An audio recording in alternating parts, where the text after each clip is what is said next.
Anyone who's tried to find a place to live in Toronto knows what a nightmare it can be. Well, two reports out this week show some promising news for the rental market in this city.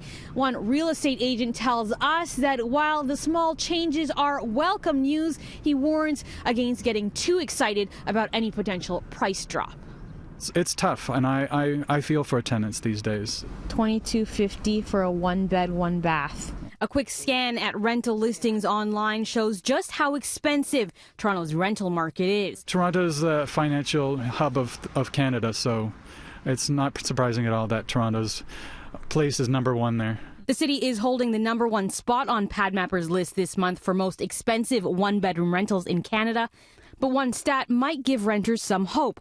While the rental website shows the average price of one bedrooms is still a whopping $2,300, it is holding steady this month. And even better news, two bedrooms are actually down to $2,950 from $3,000 last month. Still, don't get too excited, says realtor Conrad Reiger. The decline is, again, month-to-month decline, so it's really, I believe it's just seasonal.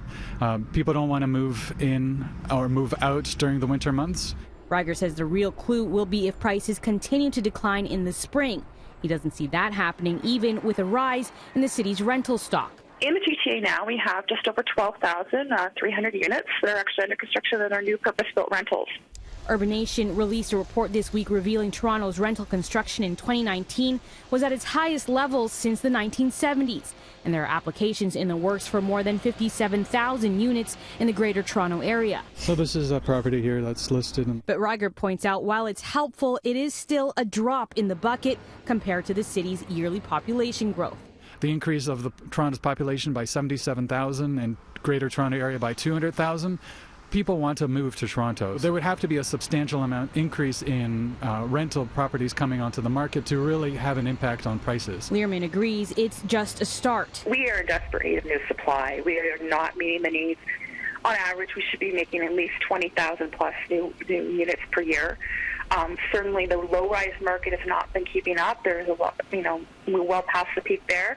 Last year, the City of Toronto changed its rules, limiting short-term rentals like Airbnb. Reiger says he's already seeing some of those turned into fully furnished long-term rental units. So could that help bring rental prices down? Not likely, he says, unless we see a major financial crisis. The price is already up. When people are used to paying quite a bit of money for a rental, it's a hard sell for landlords to expect less for their properties, and there's still so much demand. Now, across the country, the cities that saw the biggest increase in rental prices were Winnipeg, Kitchener, Ontario, and London, Ontario. Meanwhile, the top three cities that saw rental prices drop were Saskatoon, Victoria, and Abbotsford, BC. In Toronto, Ginella Massa, City News.